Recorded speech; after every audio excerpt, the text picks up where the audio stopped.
between the realm of the dead and the journeys of the living. Join Josh, Jamie, and Elisa as they delve into the vast world of the paranormal and breathe life back into the history of the departed. Hey, everybody. Welcome to the Paranormal Peeps podcast. I'm Josh. I'm Elisa. And I'm Jamie. So, some places earn their darkness through legend. Others earn it through what is found beneath the leaves. Fox Hollow Farm looked like the perfect home. 18 acres of Indiana countryside. Room for children to play, a large house tucked away from the noise of the city, and a family trying to build a successful life. But behind that quiet, picture-perfect exterior was something far more disturbing. Tonight, we step into the story of Herbert R. Baumeister, a husband, father, business owner, and suspected serial killer, whose property would become one of Indiana's most chilling crime scenes. What began with disappearances from the gay bars of the downtown Indianapolis area would eventually lead investigators to Fox Hollow Farm, where thousands of human bone fragments were discovered scattered through the woods and creek beds. But this case is more than the horror story of what was found. It's also the story of missed warnings, hidden lives, a survivor who lived to tell what happened, and families who spent years searching for answers. Today, Fox Hollow Farm carries another kind of reputation. Some say the land is still restless, that the echoes of what happened there never truly went silent. So turn down the lights and settle in and join us as we uncover the tragic history, the unanswered questions, and the lingering darkness of Fox Hollow Farm. Yes. Yeah. So we've all heard of Fox Hollow Farm. Yes. It is known. It is commonly known. Like, I wouldn't say everybody knows, but I think a lot of people. I don't think it's as well known as like Waverly Hills, right? But yeah, I think it's pretty well known. I think if you're a true crime enthusiast, I think you know of Fox Hollow Farms for sure. Oh yeah. But the paranormal, yeah, it's known, but I don't think it's as, like you said, it's not as well known. It's not as well known. But I didn't realize it was in Indiana. And right. We're going through Indiana. I know. And do you know the current owners actually let people in through there? Oh, no way. A few times a year, they allow investigation teams to come in and go through it. Now that's cool. At least in the book I just read. So I would say as of 2019. That was 7 years ago. It's longer than you think, but I'm thinking they still are there. As long as they still own it. For sure. I think they do. All right, so Herbert R. Baumeister. So he was born April 7th of 1947 in Indianapolis, Indiana. And his parents were Dr. Herbert Baumeister and Elizabeth Baumeister. So his dad was a doctor. He had 3 siblings, and he grew up in a Midwestern middle-class family. So they were, middle of the road, right? Middle of the road in the middle. In the middle of the road in the middle. So his father, Dr. Baumeister, was an anesthesiologist, and he practiced at Methodist Hospital nearby. It was actually pretty close to where they lived. Oh, nice. The family was well-liked and, from a distance, seemed normal. Normal, in quotes. Quotations there. Don't we all seem normal? Yeah. You really get to know us, and then we're all kind of kooky. Right? Like, oh, you guys go look for ghosts. You're weird. I think you have to be a little kooky to live in today's world, if I'm being honest. True. So, in elementary school, Herb had once put a dead crow on his teacher's desk just to get a response from her. Like, I don't know a kid that would do that. Not a dead crow. Yeah. I mean, I've heard of kids like a mouse or something, but yeah. I mean, a big old crow. A big old dead crow. They're not small. No, crows are not small. So this and other reports from his school prompted Herb's father to have his son looked at, like tested. So I think his father sensed that there was something not quite right with Herb. His dad's a doctor, right? Yes. I think he saw the signs beyond the school reports of the dead bird. He also would talk to his fellow classmates about what it would be like to drink your own urine. Ew. So I don't really, I mean, kids talk about weird things. Growing up, I never heard any of my classmates say something along those lines, but I mean, I think boys more than girls yeah, would well, have- for sure. have weirder conversations, but I mean, I think there are certain types of people that have like weird intrusive thoughts, Sure. but they just don't speak them out loud. Right. But Herb maybe definitely was not that He kid. definitely had those intrusive thoughts that He didn't have a acted on them. filter as a kid. Yeah. Lack of filter. No filter between his brain and his mouth. So his father did have him tested, but he did it in secret.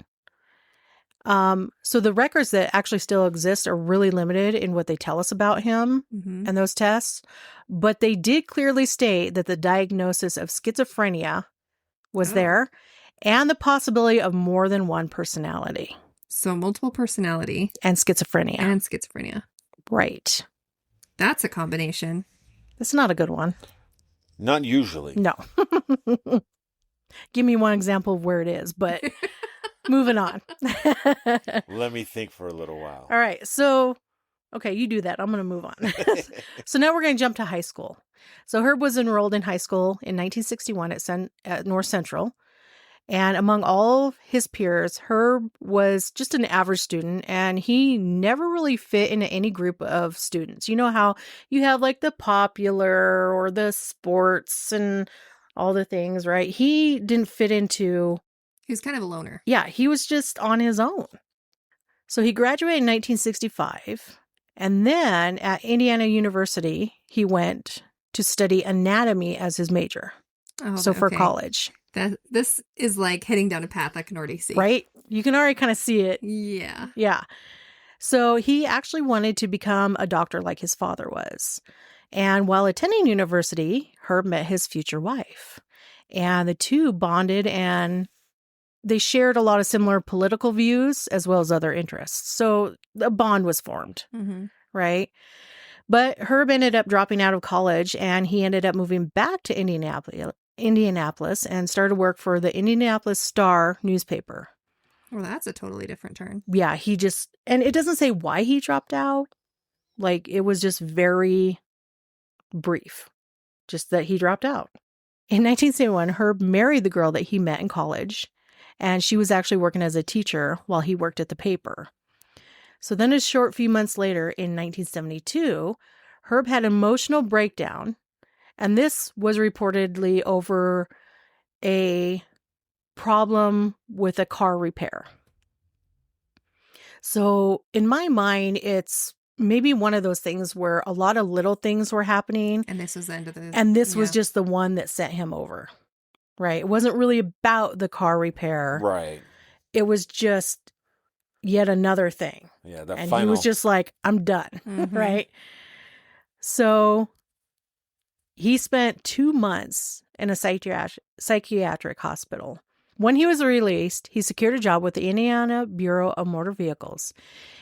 His behavior started to become odd, and he one year sent out Christmas cards to his coworkers that contained a photo of himself along with another man, and they were dressed in drag. And then he also sent a card addressed to the governor that was soaked in urine, Oh, gross. at which point he was then fired from his Yeah. job. You know, they found out about all this, and they're like, you're done. Yeah, I can't imagine like sending the postcard or Christmas card to the governor of the state is a And it's been peed on. Yeah, and you peed on it. Can you imagine the smell of just the envelope? I'm surprised. horrible. How did it make it that far? I don't know. Well, maybe the mailman the person that was doing the sorting Missed couldn't it. smell. Well, either that, or you know how they have a mass amount of Christmas cards that time of year, and it's just they're trying to get through it, and they just Yes. weren't near it long enough to notice it. Or he dropped it in the mailbox personally. I mean, that's a possibility. I have no Yeah. idea. That's true. Okay, so Herb and his wife had their first child, which was a daughter, in 1979. Then in 1981, they actually welcomed a son. And then in 1984, another daughter followed. So Herb seemed to be a very loving dad, and all of his children did attend private school. Herb and his wife and their children spent a good deal of time at Herb's parents' lake house. So it was like a condo, actually. And it was at Lake Wawasee. It's Wawasee. Yeah, Wawasee. Yeah, Lake Wawasee. So that's in northern Indiana. Okay. So in 1985, Herb was arrested on a drunk driving / hit and run charge while visiting his parents. Then just a year later, he was arrested yet again for his involvement in a possible insurance fraud scheme. So he ended up like a great man. Right, upstanding citizen. Solid. But he ended up being acquitted of that charge. So, no lesson learned. In 1988, Herb and his wife wanted to open a thrift store, so they ended up borrowing a few $1,000s from Herb's mother, roughly around $4,000. So the business was called Save a Lot. So the idea of the business is to bring in like donations of household goods, clothing, and then sell them at discount prices. So like DI, right? Goodwill. Yeah. Same concept, right? Yeah. Just smaller. Except private instead of like a nonprofit. Exactly. So part of their earnings would go to the Indianapolis Children's Bureau, basically like a children's hospital and charity. So that was kind of cool that they would donate a portion of the proceeds that they brought in, right? And then they, of course, would take their cut for their living because that was obviously their lifeline at the time. So in 1990, he and his wife opened a second store because the first one was doing so well that they opened up a second one on the north side. And in 1991, he and his wife's business was still doing so, both of them were doing so well that they decided, hey, let's start looking for a new house. So they looked at a property that was on 18 acres and known as Fox Hollow Farm. It was away from the city and had so much space for their children to run and play. In their eyes, it was absolutely the perfect place to call home. So the owner at the time of the property was willing to sell to Herb and his wife for a small down payment and then what's known as like a balloon payment in the next 5 years. Yep. So you put a small amount down and then within that next like 4 or 5 years, you're going to pay the whole thing, right? My mom had to do that. Yeah. It was a typical loan process. Yeah.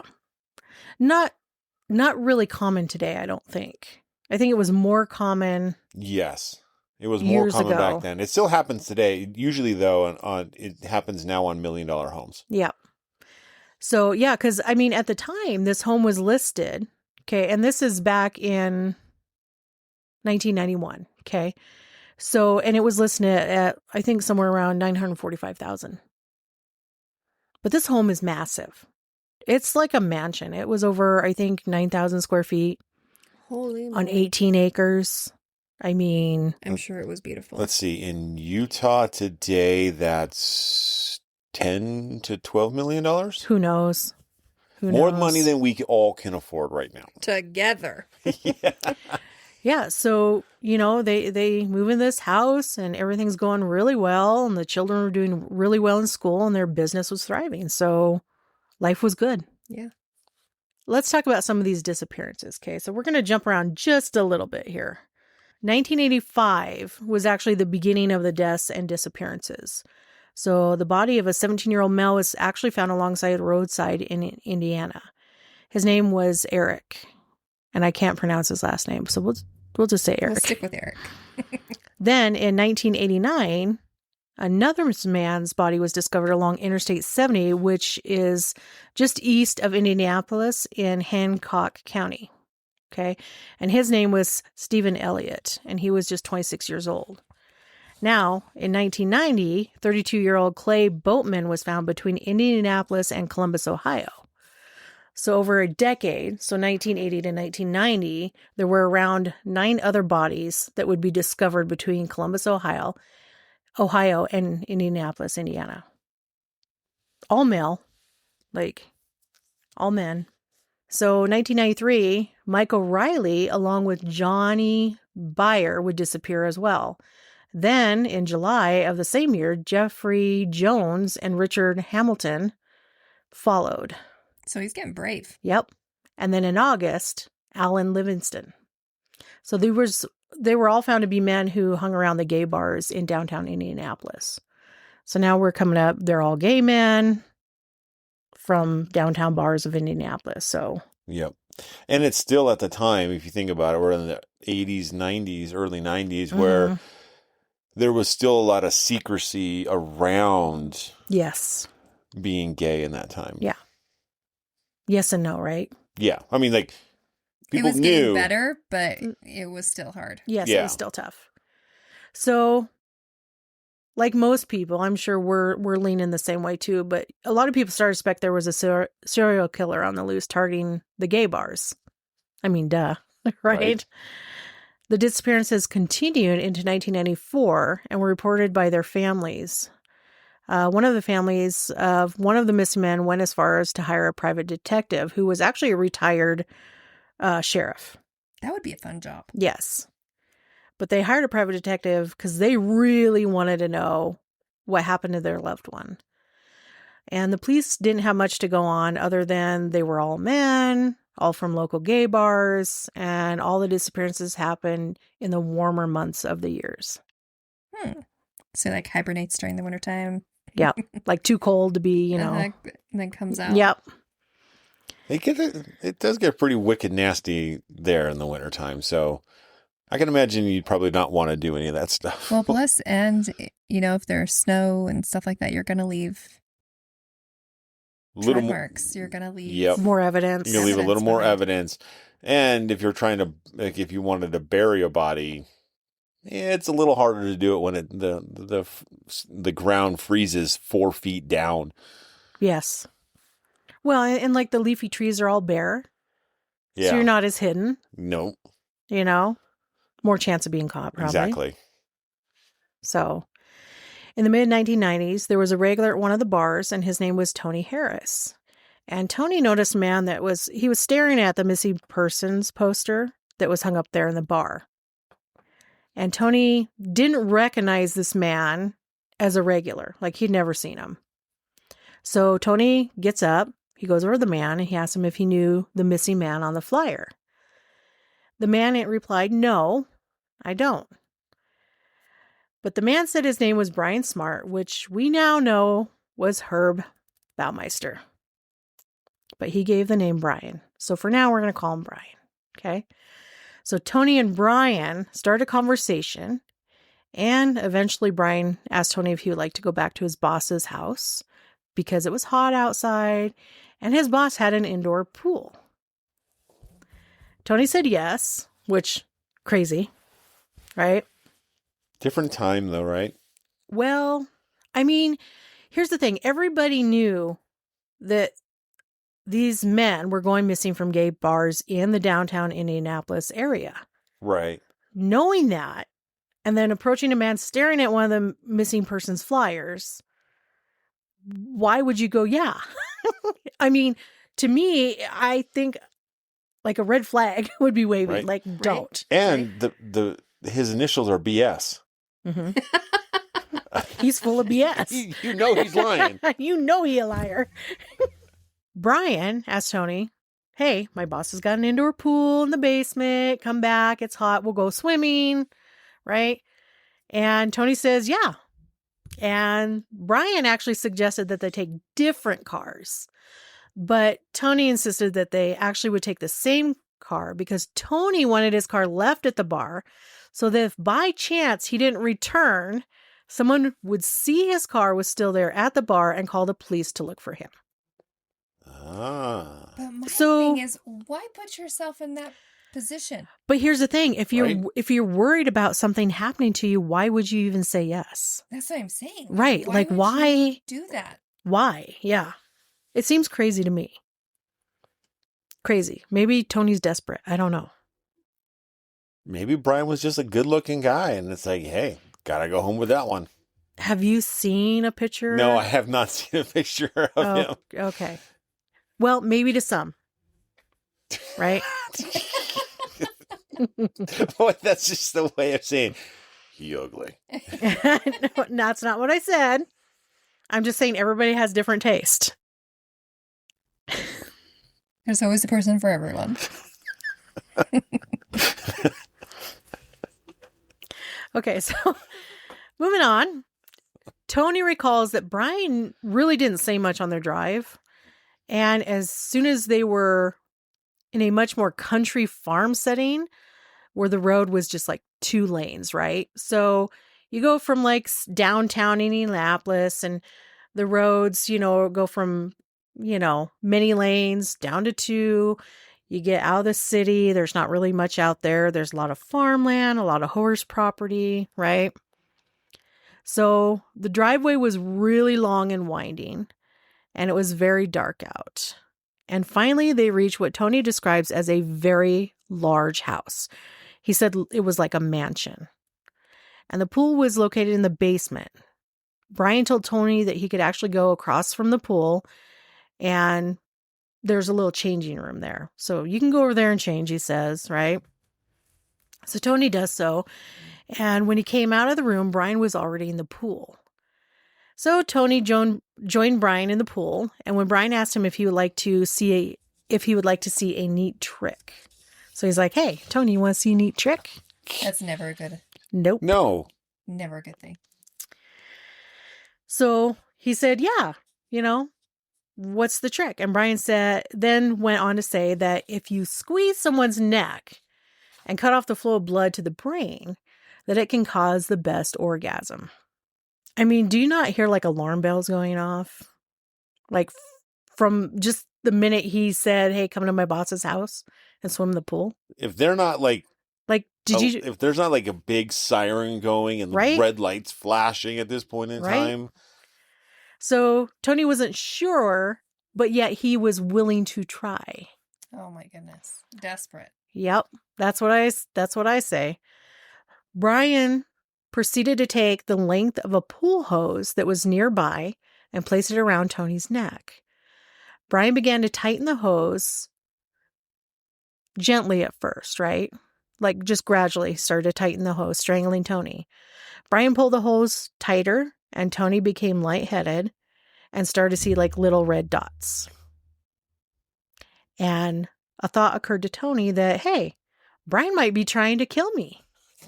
Maybe. Really? It just happened to slip your mind just now. Genius. He seems to be with it a little more now that he has less blood flow to his brain than before. So Tony instinctively, like, okay, I gotta do something, right?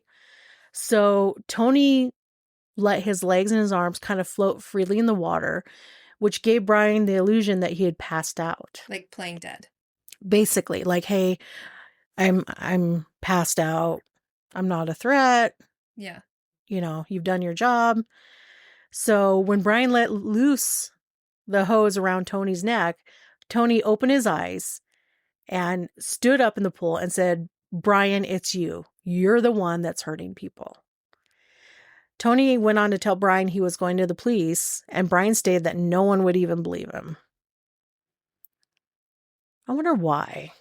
With all these disappearances that are happening from gay bars of gay men, if he took something like that to the police, do you really think they would just dismiss him? Considering that there was all these gay men showing up dead and missing from these bars? Here's the thing. I have been very surprised with even investigations in the last 10 years. Right. That haven't been done properly, where the police have been really neglectful And just lack. and either one, don't investigate it really at all, Yeah. or Just they don't think it's anything, so they don't look into it. yeah, and they kind of put Dismiss evidence it. to the side, Mhm. or you quote lose the evidence. Right. I wouldn't say at all that happens all the time. But I think it happens But a lot there more is than what we enough like. that happens that Yeah. I wouldn't be surprised if it didn't turn out the way that he was thinking it would turn out. Right. Yeah. Yeah. And, You also got to look at the community too, right? And so, like, there are certain crimes against certain parts of the community that go reported, but like you said, they're under investigated. And so Yes. I'm sure he was thinking at this time that he could, one of two things: gaslight him into not saying anything because everybody was thinking that, well, it's just a bunch of gay guys. They're not going to investigate anyway. Right. Or two, just try to scare him enough. Either way, he's trying to manipulate him to not go to the police. Right. But for me, there's no way. If I am there with somebody that I think has murdered all these people, there is no way in crud that I'd be like, I'm going to the police. That is like a dang good reason to kill him right there. Right. Right. So why would Tony do that? He needs to. I'm not saying. I almost said it. That he had more intelligence when he had that Hose around his neck and no oxygen to the brain. No oxygen. He's finally realizing this guy might kill me. And then all of a sudden he gets the hose off around his neck and all of a sudden he's stupid again, saying like, hey, I'm going to go to the police. That's exactly what I'm going to do. It's not very bright, is it? Like, no. Like, it's almost like do not die 101. Don't tell them you're going to go to the police. You know, Tony at this point might as well take the hose, go back to Brian and hand it to him and say, here, do it again. Because that's what he's doing. Yeah. It's like any ghost hunt, like when you watch on TV, or not ghost hunt, but like ghost story or haunting or whatever. Yeah. Or even like a true crime show. They hear some sounds in the basement. Don't go in the basement without a weapon or without anything. Like, don't go do that. Yeah. You get out of the house. Yeah. That's what you do. You don't go investigate. You get out of the house. It's horror movie bad. Yes. It's like, where should we hide? I don't know. Maybe behind all the axes? We should hide behind the axes. Let's go in the shed where all the machetes are. Yeah. That seems like a great plan. Yeah. Not the running car that's waiting for us to run away. No. Even though the keys are right there, let's not do that. Here, let's hide behind these pile of axes. Sharpened axes, you know. What could go wrong? So at this point, you know, Tony's like, okay, I have to get out of here alive. So what he decided to do was try to play like he wanted to still stay and party with Brian. So they drank at the fully loaded wet bar. And eventually Brian passed out on a couch that was kind of in another room that was, you know, down in the basement because there's multiple rooms down there. Apparently Tony stayed the night there because in the morning, Brian actually drove Tony back. Genius. Yeah, he's so smart. So in the morning, Brian actually drove Tony back to the bar that was downtown to his car and told Tony he had a good time and that he'd like to see him again. Did Brian... Like nothing had happened. Did he get to the point where he blackout drunk and just forgot all of the stuff that he tried to do that night? Maybe. There's got to be some sort of psychological reason that he's telling him. Well, all these things. Maybe it's doing it so that he will not have a desire to kill him, but maybe have the desire to just like hang out with him or be with him more instead of like, oh, maybe this one's actually a fun one. Let's keep him around. Right. And that's a possibility. But here's the thing. This is coming from Tony. Okay. And his story does change in later interviews. It does change. It does look bad. I think that there are parts of Tony's story that are true and accurate. Mm-hmm. And there are other parts that are just make you scratch your head and shake your head and go, come on. Yeah. But really. Let's just say for argument's sake that what Tony's saying right at this part was true. Okay.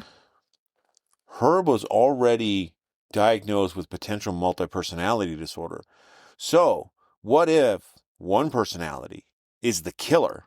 Right. And that's who was trying to strangle him in the pool. And the other personality, when he woke up, was entirely different. So he's thinking, we had a good time. We played in the pool, had some drinks. It was fun. Yeah. And had no idea what actually transpired. You know, and that is a possibility. And it could be that he wasn't totally convinced that he was the one that killed them. Maybe.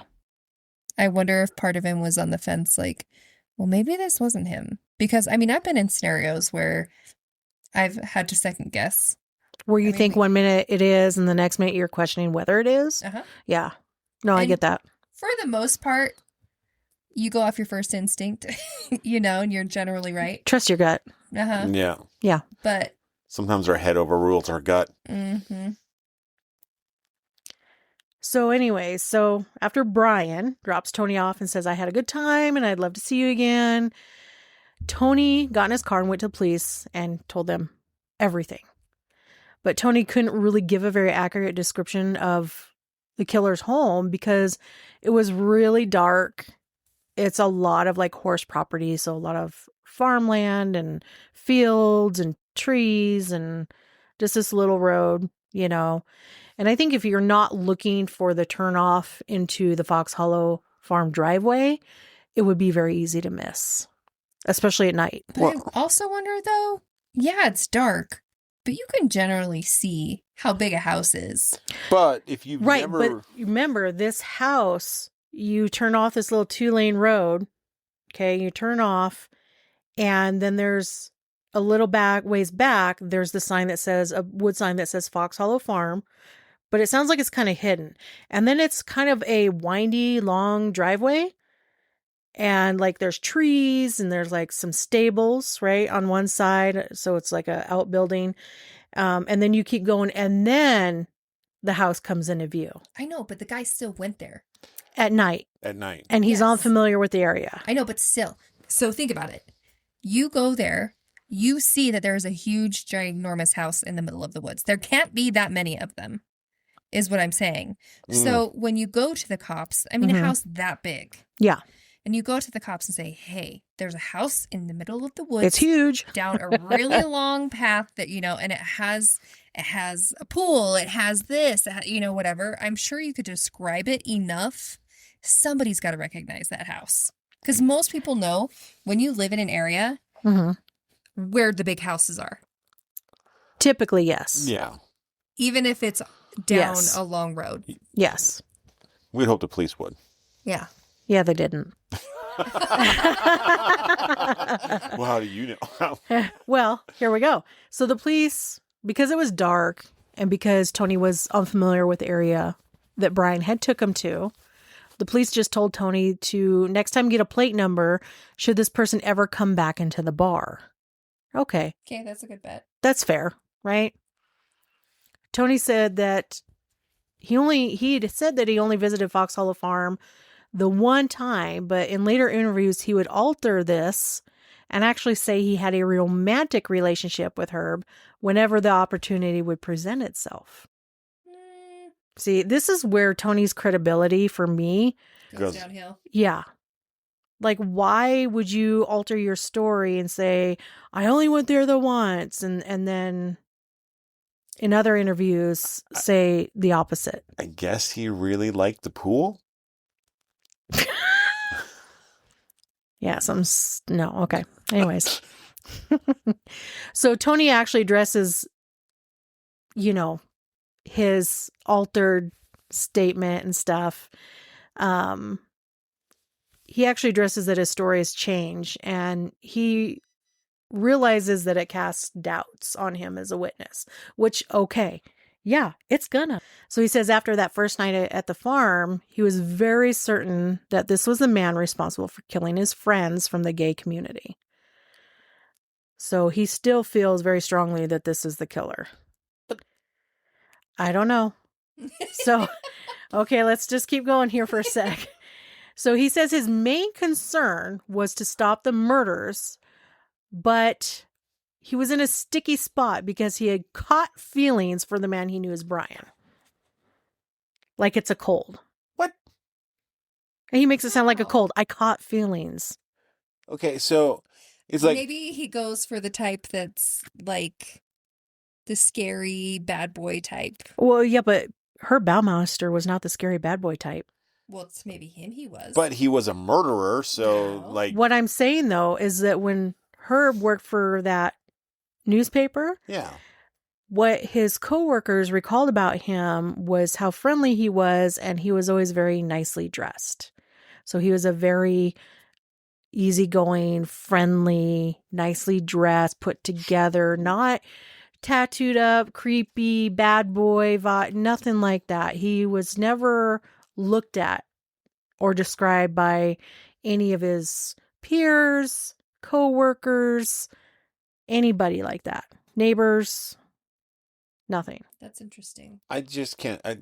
It goes along the lines of those individuals who end up having romantic relationships with convicted serial killers and convicted murderers in jail, in prison. Mm-hmm. So it's kind of along that same psychological line.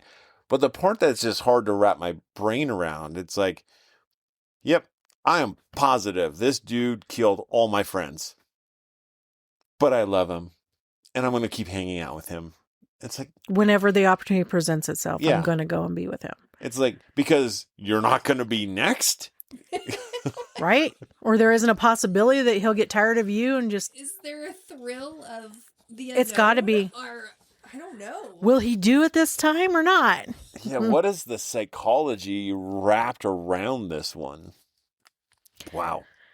So that private investigator that one family hired to find their loved one, he was immersed and he started to notice a disturbing pattern. He interviewed Tony to try and get as much information as he possibly could out of him. And this investigator drove all around Hamilton County and looked where he thought the location Tony described could possibly be. But because the area has so many horse properties that all looked alike, he really couldn't locate it. Like, it was just impossible. But he even went as far as to obtain aerial photos trying to find this property. But he couldn't.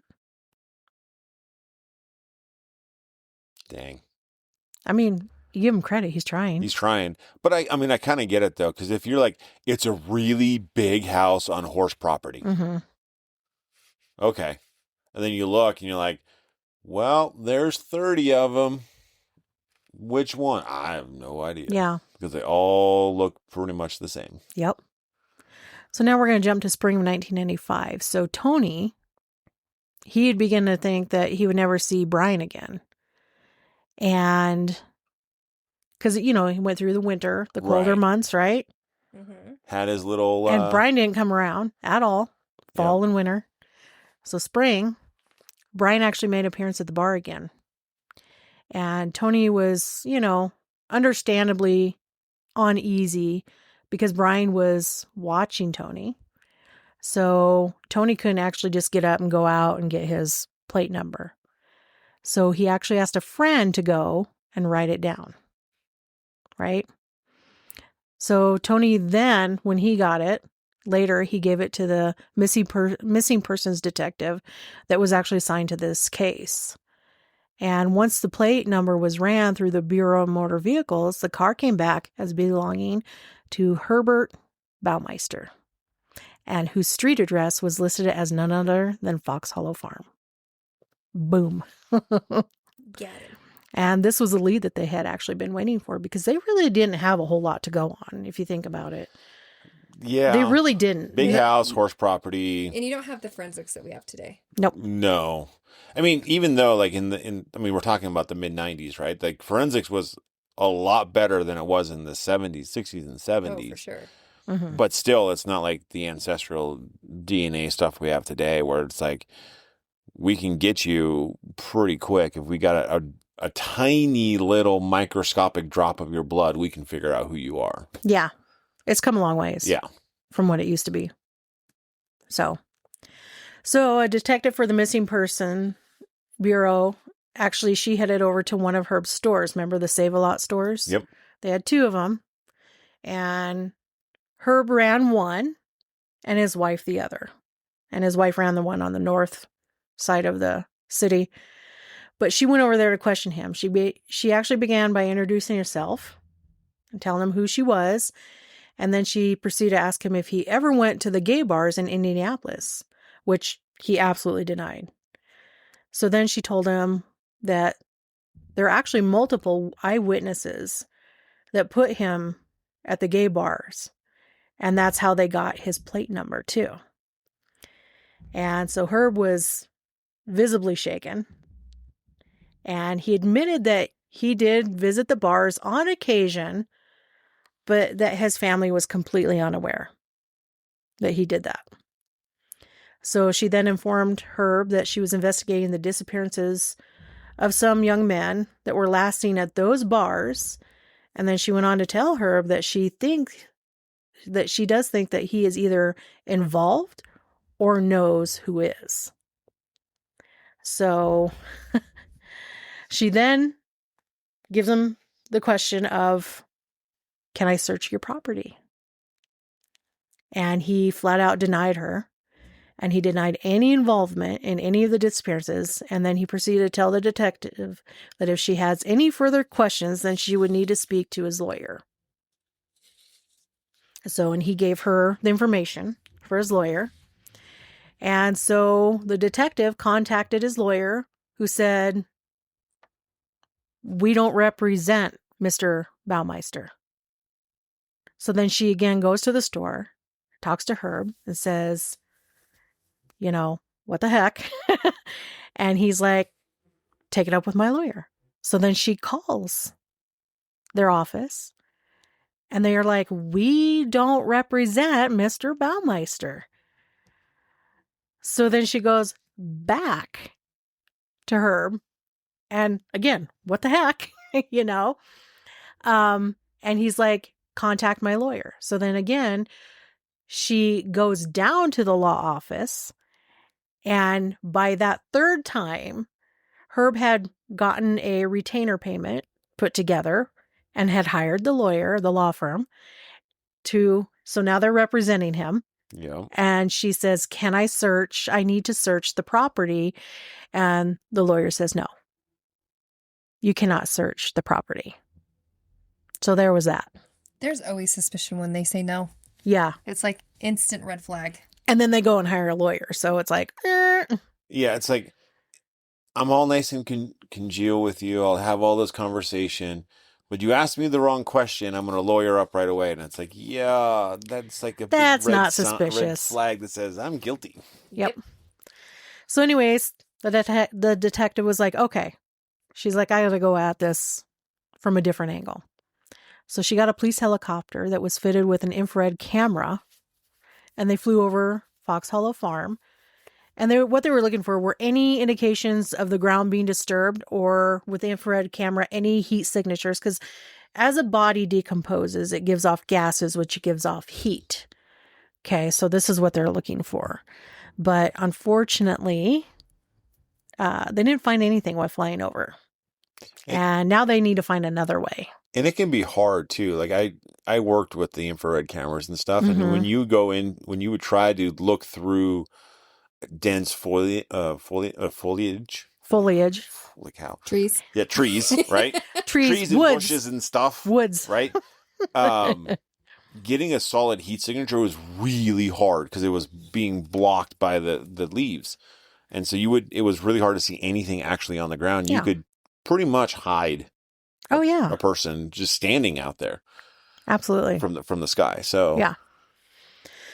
So Herb's wife, wanted to know what was going on.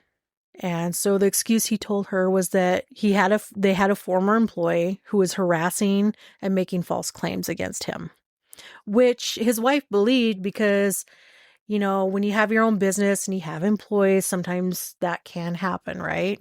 Disgruntled employee or whatever. And she has no reason to suspect her husband's doing anything wrong at this point. At this point, yeah, because he was a really good dad to their kids. Like, he doted on his kids. He bought them the best of everything, loved his children, But he told his wife, that's why the police came in and questioned me. And that's why I had to get a lawyer, right?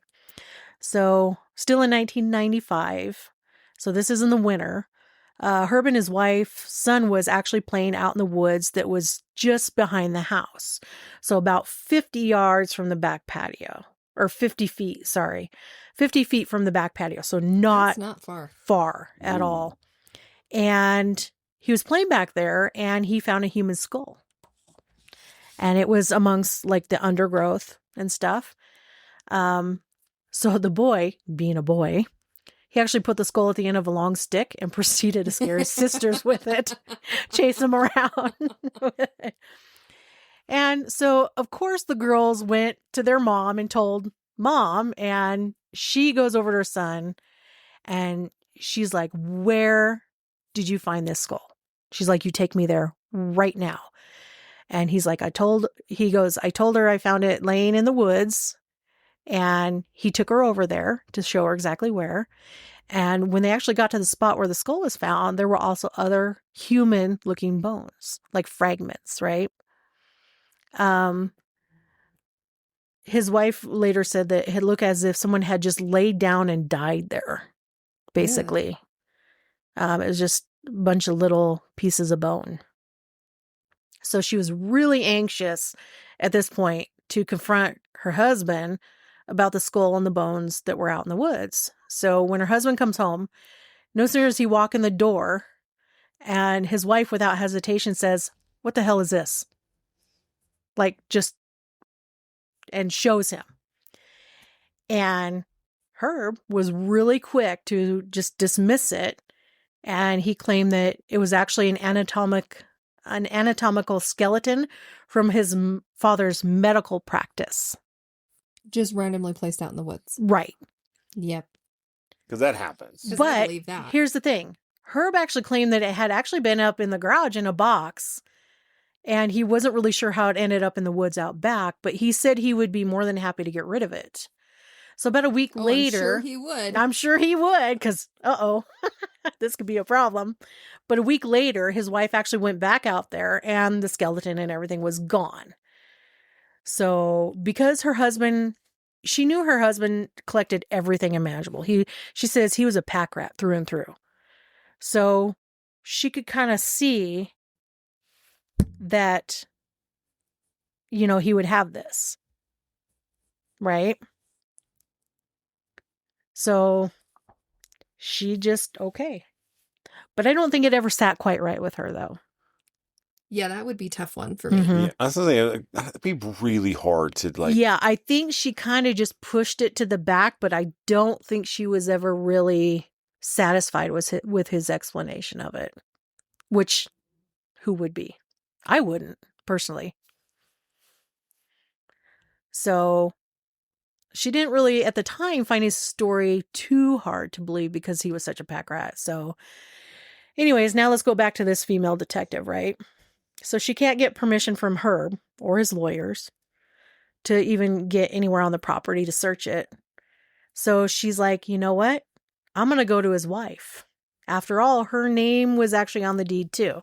So she could give lawful permission to search the property. So she drove to the store that his wife worked and explained to her why she was there and why she wanted the permission to, come on the property and search it. And of course, his wife was upset and said that she's been married to Herb for 25 years and that he has never hurt her, hurt the kids. He would never hurt anybody. You're just making problems where there are no problems. So let's see. How long ago, do you know the time frame from when she found the bones to when it doesn't say the detective came? Mm-mm. Because I think it's all within the same year, 1995. I would be starting to question putting all these things together. Yeah. It doesn't say when the detective came and talked to her, but I imagine it was not long after she found the skull and the bones and stuff. I think it was that same winter because their son found it in winter of 1995. She confronted him that night. A week later, when she went back, he had removed it. And then it doesn't say how long after that the detective came to talk to her. So we within probably 6 months or less. I would say less, quite a bit less. Because remember, this detective's trying to find a way to get to the property. Yeah. Right. And she went aerial, couldn't find any evidence, anything. So now she's got to hit it from a different angle. She tried Herb. She tried his lawyer. Now she's going to try the wife. So what Herb's wife ended up telling the detective was, get some proof, and then I will be more than happy to give you a guided tour. So she was very stern with the detective. So it was obvious that, his wife wasn't actually going to cooperate until a valid search warrant was actually given. Right? But they have to have a good enough reason to obtain one. Right. You just can't just get a search warrant. You have to have probable cause. Exactly. So now she's kind of at another dead end. So anyways, so Herb just glazed over the whole incident when his wife had informed him that night over dinner. She told her about her interaction with the detective, and he glazed over it. Like it was no big thing, right? It was just more BS from disgruntled former employee. But things weren't actually as good as they once were at the farm. Okay, so things are kind of unraveling. They had actually fallen behind on their bill payments, their mortgage, their electricity bill, right? And their 2 stores, they weren't faring so well anymore. I wonder if word was going around. Hard to say. So Mr. and Mrs. Baumeister's relationship actually started to give way under this stress, right? And there, you got to admit, she has in the back of her head with the skull and some claims. Now her wheels are starting to turn a little bit more here. So she actually filed for divorce from Herb shortly after that. And he ended up moving into the on-site apartment, and it was actually built onto the side of the main home. So you could access the apartment through the house itself, or you could lock off that entry point, and there was an outside entrance, like a long staircase going up the side of the house to the door. It's like a mother-in-law suite. Yeah. A lot of stairs, though. The mother-in-law you don't like suite. Yeah. So Mrs. Baumeister, she was thinking of the skull that her son had found out back in the woods. And there was something that just didn't feel right about her husband's story. She actually ended up calling her lawyer, and she gave all the information that she had about Herb and stated that she is now ready to start cooperating with the police. So a few days later, Herb was at the lake, and he had taken their son, right? Went up to the lake for a few days. And Mrs. Baumeister took that opportunity to let the police come and search the property. So she related to the police about her son finding the skull, and the police, obviously they're going to say, take me to the exact spot. Yeah. That's where they're going to start, right? Yep. So they're kind of searching around, and at first they didn't really see a whole lot of anything, right? And eventually they started to find bones and then teeth that were scattered all in the area. So they were kind of like in the weeds and stuff, right? And some underbrush. So then more bones started to turn up. They were all different sizes, all different shapes. And they weren't really sure, though, if the bones were human or animal. So they made a call to a forensic anthropologist. They got him out there. He came and looked. He took one look at the various teeth, the bones, and he said without a doubt they were human and also were recently put there. So now Fox Hollow Farm was now a full-blown crime scene. So now they're calling out all the big guns. So they had to begin the task of linking the bones to Herb. They had to link him, right? Yep. Just because you find bones doesn't mean it's his. Exactly. Didn't mean that he put them there. Didn't mean that he did anything or had anything to do with it. They knew he could walk free if they actually acted too fast. So they had to really be careful about what they were doing. So what they did was they set up a search grid on the land, and it was actually behind the house, and they put with special focus where the skull was actually found, which would make sense, right? Yep. You find a skull, you find some teeth, let's start here. You expect to find the rest of the body. Yep. So they found mostly fragments of bone and some more teeth. The bones actually looked if they had been burned. And they also noticed that the victims had not been buried, but rather just placed there to decompose. And then once they had decomposed, they were then soaked in gasoline and then set ablaze to further break them down and try to hide smaller pieces. That seems like a lot more work. Doesn't it? How? You have kids, young kids. You're on Right. 18 acres, though. Yes, but you're putting bodies on the top of the ground, just laying. Here's How? okay, And not far from the home. right. But I'm going to tell you why that is. Okay. Okay. Okay, so hold on.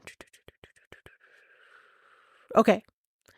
So not only were they had been covered in gasoline, set ablaze to further hide them, but with that and the fact that animals had dragged pieces all around the wooded area. So they ended up cataloging like thousands of fragments of bones. So on the last day, they were kind of gathering up everything, wrapping it up, right? And they were getting ready to leave. And a couple teenagers who actually worked on the farm next door, they actually came up and they asked the cops what they were looking for because they noticed them out there all week and they're like, what's going on, right? So curiosity. And one of the officers told them, well, this is a crime scene and we're looking for human remains. And the teenagers kind of looked at each other and they said, like, bones and stuff? And the police said yes. And the teens proceeded to then tell the police officer that were a ton of bones in a nearby creek. And the kids had just assumed that they were animal bones because there wasn't like skulls. There was like other pieces, right?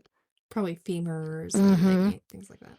So they assumed all, and a lot of like the teenagers that like volunteered and worked on some of these farms, they all knew there were a bunch of bones down there, but they just figured somebody was dumping animal bones or whatever. Because, I mean, if you look at vertebrae, they can look a lot of like, Right. depending on the animal and human.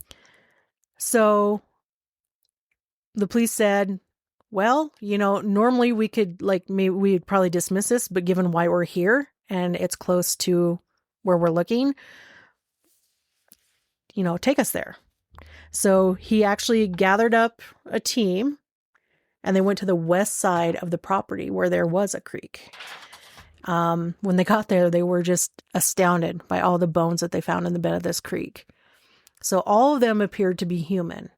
There were ribs, femurs, spinal columns, just about every human bone you could possibly think of was in that creek. And he kind of wondered just how many victims were actually scattered all around. Like, it had to be a few, right? So the bones actually extended all the way up the ravine. And up that ravine, there was this large, like, mulch pile nearby, like a compost pile of, like, leaves, yard debris, right? Organic material. And what they believed was that the killer was actually placing his victims in that pile of mulch, and then he'd cover them over and let them kind of decompose, and animals would show up and take pieces and drag them down to the creek, right? And by the looks of it, he said this had been going on for years. So then now, instead of wrapping up, they had to go to this area now and start a grid, and it took them another 3 weeks in that creek, excavating all the bones. 3 weeks. That's a lot They of work. found a staggering 5,500 bones and fragments Holy that were cow. recovered from the Fox Hollow farm, from the wooded area and then the creek. Okay, how many bones does a human have? 253. Divided by 5,500. But remember, there So, were fragments too. So not bones whole and Right. fragments put together, right? So 5,500. So their findings were that there were at least 11 victims, but that the odds were very good that there were more. Oh, there's always more. There's always more. So now we get into DNA. Okay, so this is back in 1996 now. Mm-hmm. Okay, so now we're in DNA. And this process was obviously very expensive, and it cost about $1,200 per sample. Oof. And it was actually required back then to be paid personally rather than by authorities. So basically, what that means is that the family member who maybe suspected that one of their loved ones was there They had to amongst the pay it? bones. Yep. They had to pay that amount for them to test their DNA against any of the bones recovered at Fox Hollow. Oh, that's like hurting the victim family twice. Right. Yeah, But that it doesn't was, seem fair. DNA was not what it is now. It was so much more Yeah. expensive. But the good thing is through some negotiating stuff, like the anthropologist and his team were able to get the cost down to $650 per test. But this was still out of the realm of a lot of people's capability to pull $650 and go here. Sure. Right. Yeah, that's a lot of money. Yeah. And that's hard, not being able to afford it and then saying, well, how am I ever going to know? So 8 individuals were actually identified, although it is estimated that there were actually between 17 to 20 victims total. Ooh. So most of Herb's victims actually had little connection to Indianapolis, where the transients, they were transients, which is exactly why he'd picked them, because the chances were very low that anybody would come looking for them or report them missing, right? Yep, because they were already kind of missing, but they were already used to being missing, so people wouldn't look for them. And they wouldn't come looking for them or report them missing because they're transients. Right. They're not really connected to any. Yeah, they're not part of the community. Yeah. And if they're missing in Texas, they're not going to know that they're in Indianapolis. Right. So now all this is unraveling, right? Full-fledged crime scene. Yeah. You know, DNA testing going on. So you might be wondering what happened to good old Herb, right? Well, it actually seems that the spouse of one of the investigating officers that was there, she is believed to have leaked information to the media about the findings at Fox Hollow. So now you see, Herb was still up at the lake, up at that condo, and he just happened to see it on the local news. Now he knew without a doubt the jig was up. He's not going to come back home. Yep. There's no going back. And he's got his kid. Yep. Mm-hmm. Well, no. See, here's the thing, though. Here's part of it, though. When they discovered teeth and bone fragments, Mrs. Baumeister became very afraid. Right? Yeah. When they were identified and confirmed to be human. No, she sent the police officer up to the condo up at the lake to get her son. So when the officer went up there, he didn't tell her anything about them. He didn't even let on that anything was going on at the farm. He just said, you know, since you and your wife are going through this nasty divorce, she's worried about, she wants her son home because of this divorce. That's a good way to go about it. Yeah. He didn't let on that anybody was at the farm, that they even went, nothing. Right? But Herb knew, I think in the back of his mind, something was up. Yeah. He just didn't know how much of it had come out.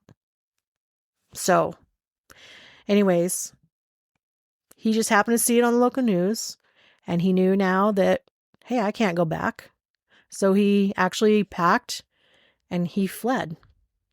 He actually got in his car and started to drive, and he drove through Lake Detroit, and he crossed over into Canada, and he would just, you know, stop long enough to make like a quick call to his brother, and he asked his brother, hey, you know, can you wire me some money? And then he drove for a few more hours. And then later, under a bridge overpass, he parked down there and he slept in his car. Right? So he's under this overpass and he's sleeping down there. And he was woken up by a mounted Canadian officer, knocking on the window saying, you have to move along because it wasn't safe to be under here. So the officer noticed in the back seat that there was a very large number of videotapes in Herb's car, but he didn't really think it was suspicious enough to question him or anything. I mean, it makes you wonder what was on those tapes, right? Right. Yeah. Like, if he's fleeing and he packed and fled, why did he take all these VHS tapes? Well, that tells me one thing of what it is. Right? Evidence, something incriminating. Maybe he recorded him strangling these people, these men. Yeah. or just being with them. Because, I mean, Anything. yeah. We'll never know. Yeah. They're gone. We don't know what he did with them. They were never recovered. So, anyways, so the officer said, move along, you know. And Herb was like, okay. But yeah, what was on those tapes, really? But he actually drove up to a place called, I think it was Pinert Park. And it's basically on the shores of Lake Huron. Okay. And he walked a little bit and he kind of found this like really scenic area by the picnic and close to the water's edge. He kind of sat down and he started to write out a suicide letter. And in this letter, Herb, he first apologized for the financial ruin he was leaving his family. And he also apologized for leaving what would soon be an ugly mess in such a beautiful place. So he ended his letter by saying that, hey, I'm going to eat a peanut butter sandwich and I'm going to go to sleep. And he never in his letter mentioned anything about the murders or all the bones that were found on his property. And he ended the letter by signing it Herb Baumeister. And then he set the letter down. He pulled out his gun. He placed the barrel against his forehead and he pulled the trigger. And that's where he was found. He did also mention in his suicide letter, though, that don't worry, I only put one bullet in the gun so that if a kid happens by, they can't hurt themselves with the gun. So he didn't want, it's weird how his mind works because he doesn't want to cause any harm to a kid that could find the gun and hurt themselves, right? Right. So he makes sure to just use, put one bullet. But yet he murdered all these men. But remember, they said he was a great father. He doted on his kids. They had the best of everything, went to private school, loved his kids. So he had definitely a soft spot for children. But yeah.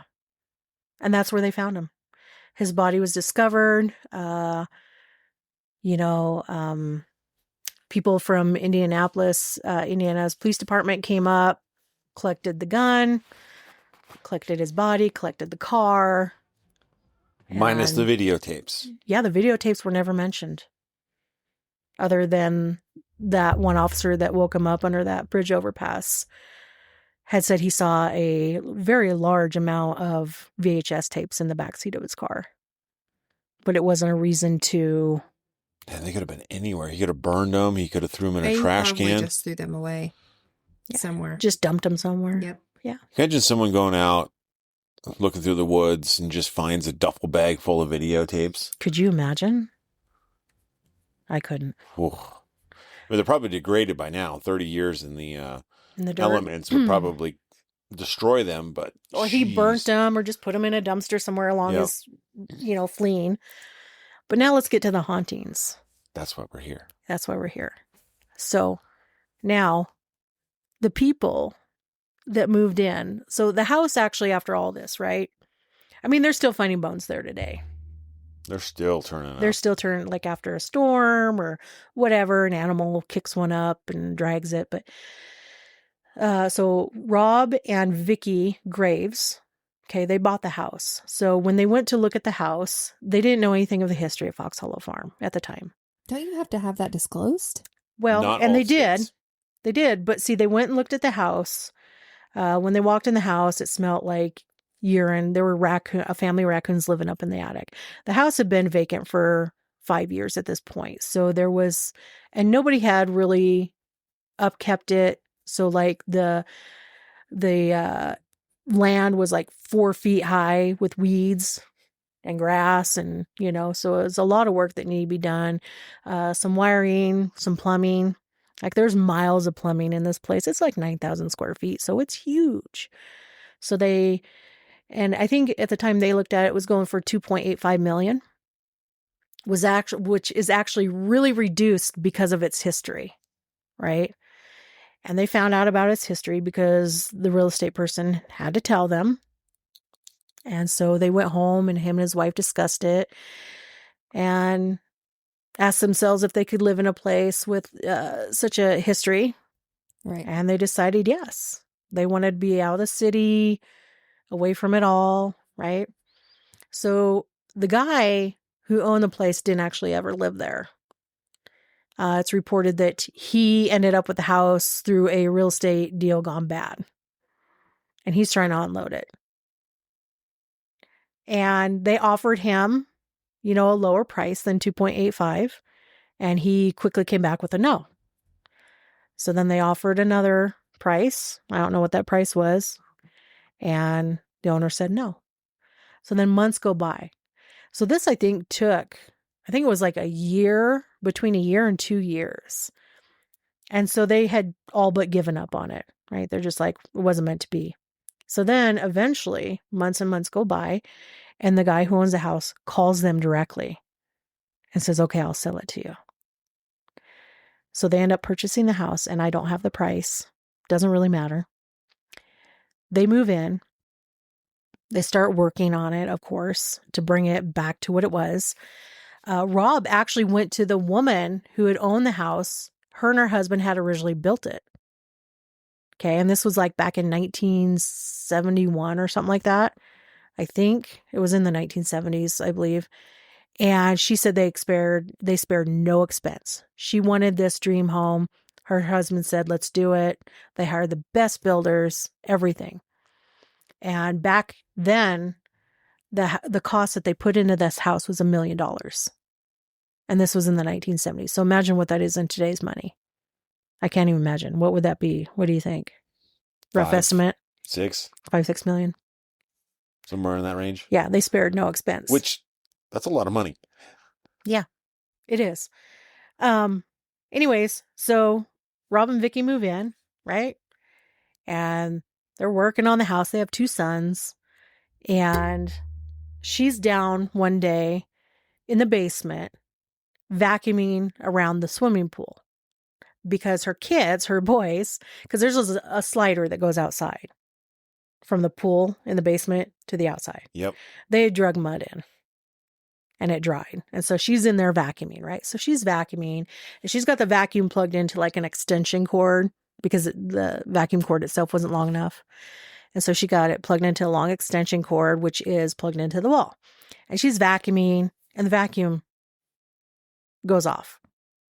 And she's like, what the heck? So she turns around, notices that the plug is out and on the floor below the outlet. She just figures, I pulled it out. But remember, she's got it plugged into this long extension cord. It wasn't pulled tight or anything at all. In fact, she had plenty of cord left. She figures whatever. She goes, plugs it back in, goes back to vacuuming. It happens again. But this time, instead of it just being below the outlet, it's now like 2 feet away from the outlet. Like it was thrown. Like it was thrown. Like it was forcibly pulled out. Right? Yep. So she's like, maybe I'm missing something, right? She doesn't really think much of it. So she plugs it in, goes back to vacuuming. But then as she turns around and looks at it, she sees it the third time being yanked out of the wall. Like forcefully yanked out. This thing just didn't slide out and fall straight down. So like someone was mad and was like yanking it out of the wall. So that was like her first experience down there in the pool area. And she doesn't like the pool area. I can see why. Gives her a vibe. Right? I remember we watched Ghost Adventures. Yeah, they went pool there. Area. I didn't like the pool area, just seeing it on the video. Mm-hmm. The place looked terrible. Then you know what happened in there. It's like, no. Yeah, a lot of the activity seems to happen in the pump house. It's right by the pool. It's a little pump room. So there's a lot of activity. There's something that's dark that's living in there. So yeah, Ghost Adventures went there. You can go and watch that episode. Even in this book I read, they said that, yeah, Zach seems to dramatize a lot. And they did hit on some things correctly, of course. But yeah, he's like, yeah. And, up in the little apartment where Herb moved into when his wife filed for divorce, that's where a lot of activity is. So Rob and his wife, Vicky, Rob had a coworker and he's looking for a little apartment. And Rob's like, hey, we have a little mother-in-law apartment on the side of the house. It has its own outside entrance. Why don't you come take a look at it? And this guy's name is Joe, young man, single. And so he comes in, he looks at it, he's like, yeah, cool. He ended up living there for about 2.5 years, Joe did. But because he was young and single, he seemed to be the target Oh, I bet. of energy that was there.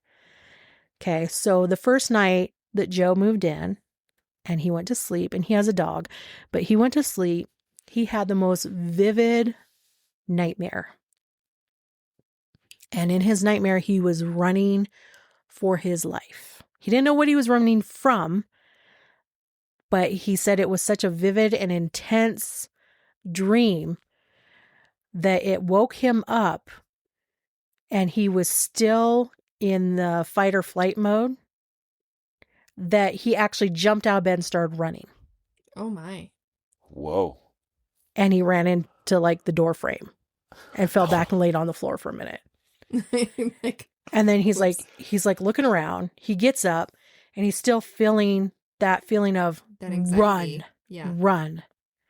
You know, you're in danger, run. Right. But, you know, of course he didn't. And he looked all around. He's like, I don't know what's happening here. Right. So another incident, and he would see things out of the corner of his eyes, see something moving. Yep. His dog would bark and growl at the door where you would come into the apartment from the outside. And at the same time, every night there was this knocking. So they have this heavy, one of those heavy door knockers, iron. Yeah. Right? Like, it's heavy. You have to pull that thing up and slam it down. Like, you can't just push it up and it'll stay there. It's so heavy, it's gonna, right? Okay, so one night that thing's banging against the door. He's like, who the heck, right? He's like, I'll be right there. Because he was doing the dishes. He dries his hands off, walks towards the door. As he's getting closer to the door, it gets louder and more violent, like more frantic, right? He gets there and he opens up the door. And that door knocker is sitting like at 90 degrees. It's not against the door. It's like up like this. That's not possible. No. It's not possible. It's like something's holding it there. And then he's watching it and it goes wham and then back up and then drops into its rightful position. Yeah, so there was something there that was physically holding that. Right. Because even wind, even a strong wind wouldn't. You can't debunk hold something like that. No. It up. No. And, it happened a lot where there would be knocking at the door and he'd go and answer it. Nobody's there. Well, now remember, this is a long staircase. So if it was really somebody playing a trick on you, you're going to hear them trunching down those wood stairs. Or jumping off the edge and landing hard That's on the quite a ground. drop. Yeah, I think Right? it's like 20 feet. But Yeah. also, there's the thought that spirits like that need to be invited in. Yes. So it's like, I'm going to knock and see if you invite me in. Yeah. Exactly. But there was also an incident where Rob's wife, Vicky, she'd come home from work. Okay. She gets out of the car. Her husband, Rob's up on a ladder. He's painting part of the outside house. The upkeep on this place, he's like, is 24/7. It's so big and it takes both of us working a lot just to maintain it. Right? That would be too much. It was, It's It's a lot. And so he gets down off a ladder and he's showing her, this is what I painted. And they're having a conversation. And he noticed that his wife's eyes go over to the tree line. And she's just staring. She's not even listening to her husband. And he looks over there and she's like, there's a young man in a bright red shirt and blue jeans. And at first she thought, because of the reputation of the farm, they get a lot of looky-loos. Oh, probably. And a lot of people, because you can't see the house from the road, right. A lot of people think it's still abandoned. So a lot of people come on the property, and so they've had issues with that, right? They'll come in the back way. So at first, he was solid. And she said he looked just like a young man that was just like having a casual stroll through the tree line until she looks down about mid-thigh of his legs. And from mid-thigh down, he has no legs. Oh my goodness. And she watches him and he just kind of walks and then he disappeared right in front of her eyes. He faded away. Just gone. Did he make eye contact with her? No. So she saw him, but he didn't see her. It didn't seem like he seen her. So residual? Yeah. Maybe, right? But then Joe, okay, the guy who's renting the little apartment. Yeah. After dinner at night, he'd take his dog for a walk up like the long winding driveway. And It wasn't like super dark yet, but it was like dusk. And they're walking back, and the dog stops and looks over at the tree line. And normally the dog's really well trained. He doesn't keep him on a leash because he doesn't need to. But the dog started sprinting towards the woods, right? And so he's looking, and he sees a young man with a red shirt and blue jeans. And his dog's running at the woods. And Joe thought there's just somebody snooping around, right? So he goes running after his dog, and he runs into the woods, and he stops dead in his track because he stopped and noticed that this young man in the red shirt and blue jeans was staring right at him. Ooh. So there was recognition. Creepy. Right? So this tells me that I don't think it's residual, but right. You know, I wouldn't say residual. Yeah. And so after that, he saw that, and he just turned around and he started booking it out of the woods, and his dog was on his heels. And then he's like, my dog ran past me. You know it's creepy if the dog's running faster than you, going in the other direction. Yeah. That's funny. So he had that experience. He also had an experience in the basement pool. So Rob and Vicky's 2 sons were swimming in the pool, and then Joe was down there. And remember, Joe's like in his mid-20s, I think, like 26. And he has a friend with him. And they're swimming in the basement pool. And Joe swims to the deep end of the pool, right? And he's at the end of it. So, you know, where the floor is. And he's just kind of sitting there, and he feels hands go around his neck. But he's like, they weren't aggressive or threatening. It was almost like sensual. Yeah. And so he whips around and looks. No one's there. So he's like looking around. He's like looking where his friend's at, thinking maybe someone's playing a trick on him. But his friend's like at the other end of the pool. And so are the other 2 kids. They're down there. So they're like, okay, a little creeped out, right? So he takes a couple strokes and a few strokes, and he's in the middle of the pool. And he's just kind of treading water in the middle of the pool. Then he feels something around his neck again. But this time, it's threatening. It's not this gentle caress. It's tight. And he feels things dragging him down. So now, a lot of psychics and people that have visited the property over the years says that there is actually a portal in the middle of that pool. And that what he was feeling wasn't actually like a malevolent spirit dragging him down. It's a place where spirits come and go, and they're just grasping at whatever, and just ended up pulling him down there. Look, either way, it's creepy. It's creepy. It's creepy. Yeah. But they've had paranormal teams fly in. There's a book on Barnes & Noble called Fox Hollow Farm that you can, electronic book that you can get. And that's what I got a lot of this information from. Yeah. It's really good. But they've had investigation teams come in. Of course, they had Ghost Adventures come in. So Rob Graves, and Vicky Graves, like, she believes in that stuff. He's more of a take it with a grain of salt type of guy. And not many people that come out there really get his attention, Rob's attention, because, like I said, he just doesn't put a lot of stock into it. He thinks there's something out there, but right, it's right. There's stuff there, but like... yes, yeah, right. But a lot of people that have come out there say that it's not actually Herb Baumeister that's haunting that place. That he does pop in every now and again, up in that apartment especially, but that's not him. Because of the history of the place and what has taken place there over the years, it's inviting something darker in that mimics Baumeister. See, and I would think it's that dark energy that enticed him to do those things. Yeah. And I don't think any human has those thoughts or feelings without something, a negative entity, helping push it. Yeah. Yeah.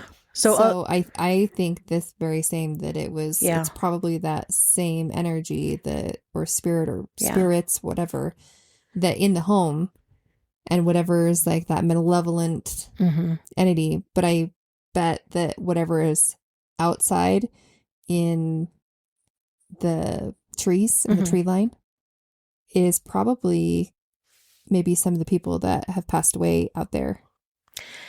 Yes, it's also there's also been a number of mediums, and Rob will tell you that the owner, he'll say there's only a couple mediums that really got my attention and were very accurate. He goes, and I gave them nothing. He goes, and they knew things that you can't just look up. But both of those mediums that he was actually impressed by both reported that there are Native American spirits on the land, and they reside there because they are thoroughly ticked about having their land stolen from them. And there are other spirits there that are really mild and just kind of do their own thing, and they come and go, but they don't like all the prey to people coming through, the investigators. So a lot of investigation teams will go there and they won't get a whole heck of a lot. And in this book that I'm reading, he takes a team, this one guy, and he's the one that wrote the book. He takes a team, not just once, but twice, and with different people each time, right? People that he trusts and has confidence in, and kind of have bring different things to the team, right? And a lot of the times he'll be like, we did this EVP session, we did this, we got absolutely zero. Nothing was happening, blah, blah, blah. But then you have these triggers. So they invite Joe, who lived in that apartment for 2.5 years. They invited him over. And they went in the pump house. They all crammed in there. And they got some pretty good responses there. So not just EVPs, but like touched and feelings and like a growl. Like an inhuman growl. But yeah, a lot of people are saying it's not Herb that's there. It's something that is pretending to be him for its own benefit. Right. It's having fun. It's definitely not uncommon to find teams, various, amalgamations of teams going to a place and getting different activity or no activity. Yeah. Because it's all about the energy of the individuals involved. Yeah. And so sometimes they just don't like somebody in the group. And that's true. And, they got some responses because there's a lot of the energy is down in the pool room. Well, and it's water. And Yeah. Yep. And the pump room that's right by the pool. Right. Okay. It doesn't really like women down there. So that would be something that, would be like what Herb, he was, into the guys, but. Right. And I would imagine that most of the murders took place in that pool. Yeah. We have no idea. Well, I mean, given Tony's story. Well, now some of it's true because he's the one that brought it to the police attention because they had absolutely nothing. He's the one that said, hey, there's this guy, and he, right. I think he's this person. So I think that, for the most part, his story is true. But I think, I don't know that I believe Tony because he's been back to the property since all this on a few occasions. And he believes that he's communicating with Herb. Well, it's whatever's imitating him. It's not actually Herb. See, I think he's trying to get attention. Tony? Yeah. Yeah, if you read the book, you definitely get the vibe. But it's also, an author can spin things however they want to. So I've watched documentaries on the same story, and one turns it one way, another one turns it another. Yeah. To give you different perspectives on how it could be, because you don't really know. Yep. But from this author's perspective, it sounds like Tony is the type that wants attention.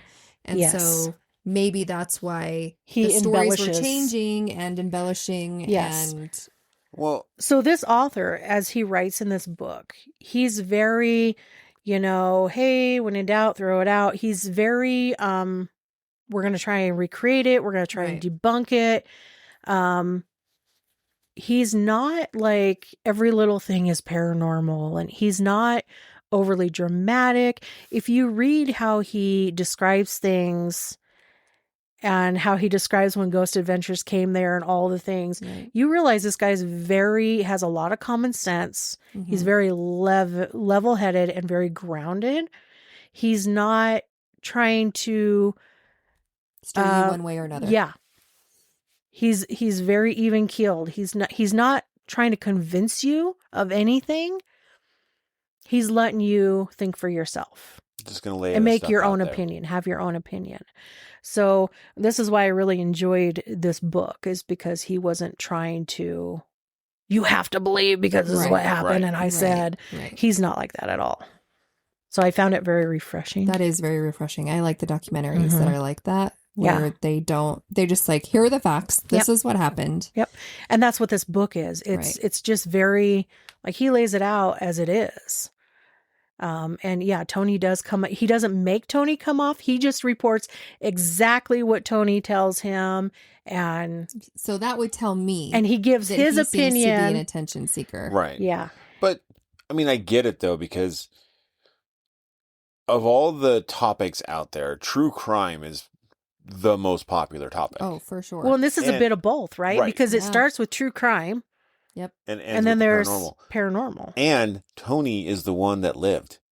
Yep. So yes, and that is true. There is a lot of attention given to people who are the ones that lived from serial killers. Yeah. Well, and also too is sometimes when you first tell a story, you don't give all of the details. Yeah.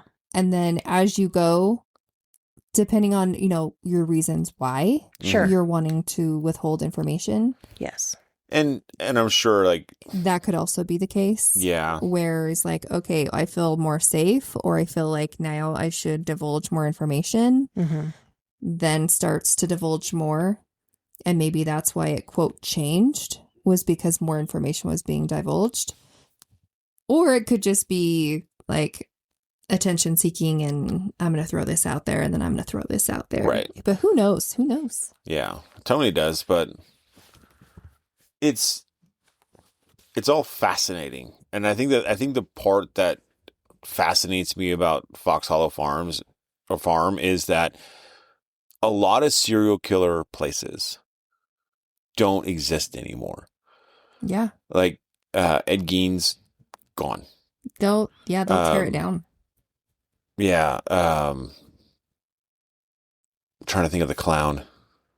Gacy's house. John Wayne Gacy. Yeah. They tore it down. This place still exists. Yeah. Well, if you guys are interested in the books, it's called The Horrors of Fox Hollow Farm by Richard Estep. Estep. And you can find it on Barnes & Noble as a electronic, an ebook. An ebook, or you can get it in paperback. But just go to Barnes & Noble. That's what I did. And I just got the ebook. Yeah. You can go talk to Richard at the Michigan Paracon, because he's going to be there this year. There you go. Look at that. That's the way so Richard goes to a lot of these Paracons. He does. And so he's been to Fox Hollow Farms. So in the book, I'm on the second time he goes back. And he goes with a couple of the same people and a couple different people he brings in, because he wants different people, perspective and experience. And so he tries to hit it from so many angles. He's very thorough and he's very honest, because a lot of the times he's like, yeah, we did an EVP session and then for this long, and then we went back and we went through it. We got nothing. And you'll hear that a lot in the book, but there are some things that they do get. But there's just so much that they do and try, and they go to the stable and, and the hot spots seem to be the apartment and the basement pool, of course, but they bring in mediums, they bring in so much, they interview, they're very thorough. He's very good. I really liked reading this book because I feel like he's genuine. Mm-hmm. Yeah. There is no, hey, let's spice this up. Let's blow it up. Goodness. Let's make it something that's not even just a little bit. Like, he's very just, this is what it is, plain and simple. Like, we got nothing. Yeah. See, I can believe that versus everything's a ghost. Yeah, because he even kind of, you know, makes some smarmy remarks. The life of a paranormal investigator. Yep. You know, 90% nothing. Yeah. It's so true. 10% something. I mean, think about it, right? Like, we go to these places and we've spent 18 hours in a place investigating. Yeah. And it's like, what'd you get? 3 things?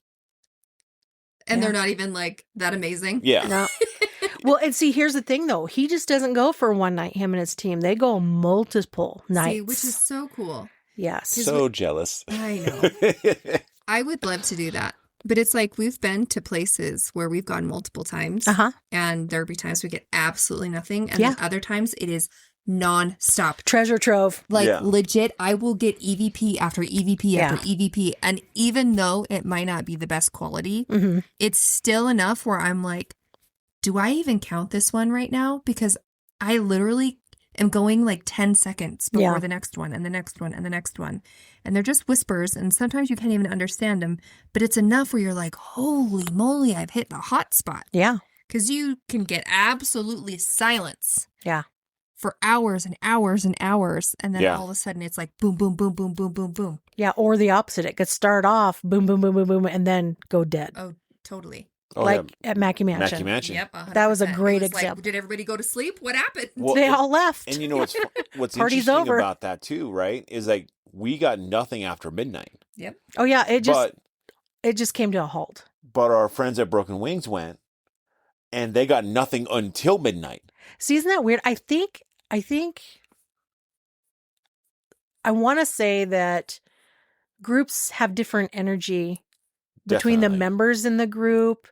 Totally. And I think the spirits will interact differently with certain group, you know, like maybe they'll interact more, less, whatever. But I think it varies depending on the people and the type of spirits that are there. Exactly. Yeah. And exactly. And let's face it, your energy at the time too. Yes. Because, I mean, ooh, yeah. You could just be totally out of it and just not even present. And you may totally disconnected. Yeah. Or the weather makes a huge difference too. That too. If you've got a good thunderstorm, heck yeah, and rain and everything, heck yeah, it can turn out so amazing. And see, and that brings up all of these crazy variables on why investigators get something or nothing. And it's like, there is no rhyme or reason to why we get stuff and we don't. Yeah. It's variant. Yeah. It's completely variant. Yeah. But I highly recommend this book. It's a really good read. It's not a super long book, but the guy who wrote it, he does a great job. Like, he explains what like EMF is and EVP and, you know, but it's not long and drawn out explanation. It's short, accurate, and sweet. Keep you entertained. It keeps you entertained. It doesn't, you know, take you down this long rabbit hole of electronics. Yeah. Like, of what you really just don't want at that point. Everybody cares how an EMF detector actually works. Like, they brought out, I want to know what it is. Yeah, they brought out an SLS camera up in the apartment, and he explains really quickly what that is and what the purpose is and how, you know, it's not always accurate. Like, sometimes it tries to map a door frame, you know, something that's tall and thin. It can map as a person. And we've seen them. Remember, we had that poster at the prison that we were like, he's right there. And it's like, wait a second. That's a poster. Yeah. But then we've got them where they've been crouching and then all of a sudden climb up the wall. That's weird. You know? That's a little creepy. So weird. That's a little creepy. So, you get some weird stuff, and everything is different. But I would say this guy's pretty good. Pretty good. He's reliable. He's like, I think he's pretty accurate. So he's very grounded. He's just Yeah, I would be more likely to believe someone like him. But if you read the book, you get a feel for this guy, how he investigates.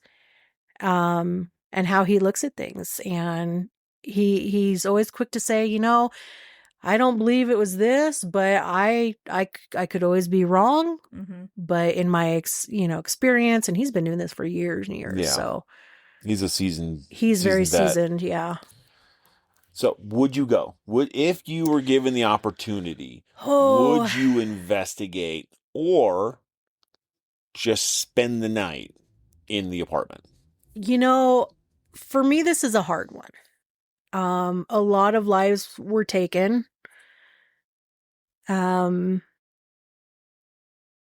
think for me, the hardest part would be finding out if like some of these men that were murdered are stuck there. See, but that's why I would want to go. To help them cross over. Yeah. Yes. See, now this is what this investigator says too, but he says, I don't have the ability to do that. Right. And, but that's one thing that weighed heavy on him too. But what if you could identify him? What if you could get closure for the families who still don't know? If I could, without a doubt, do that, 100% yes. But I mean, you wouldn't know until you tried, right? But see, that's the thing though, That's true. is you never know what you're going to get into in an investigation. Mm-hmm. But just because bad things happen there doesn't mean there's bad spirits there. Right. And it doesn't mean that there isn't somebody that needs help. That's either right. in just having a conversation. Mm-hmm.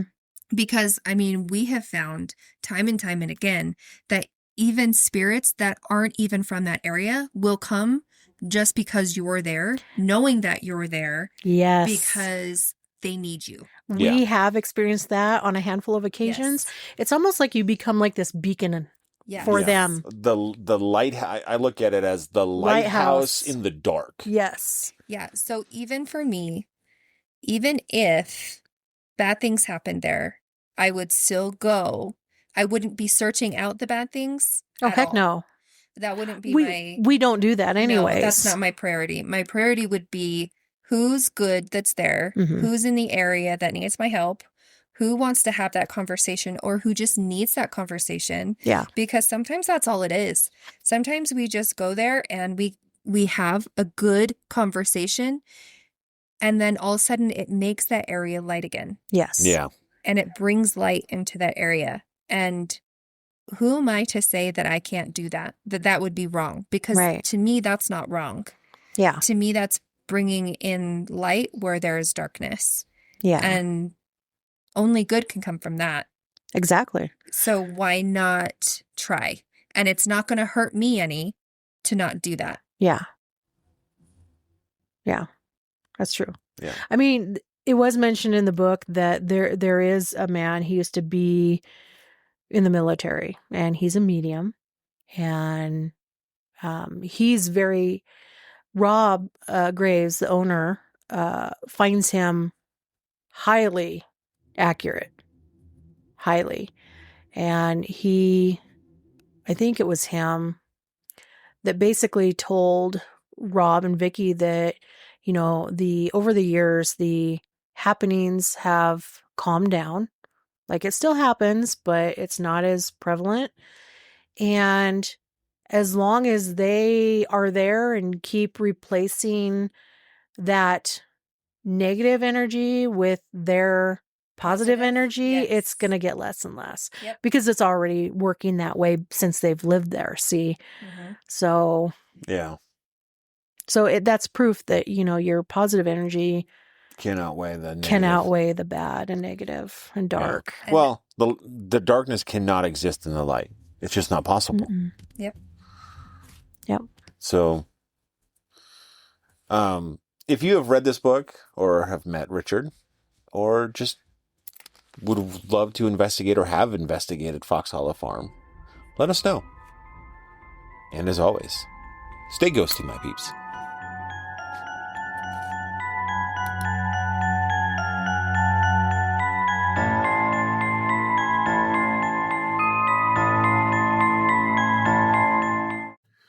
Thank you for listening to the Paranormal Peeps podcast. You can find us on social media at Twitter at CPR Paranormal, on Facebook at Paranormal Peeps Podcast and Cold Spot Paranormal Research, And you can find us on Instagram at coldspot_paranormal_research.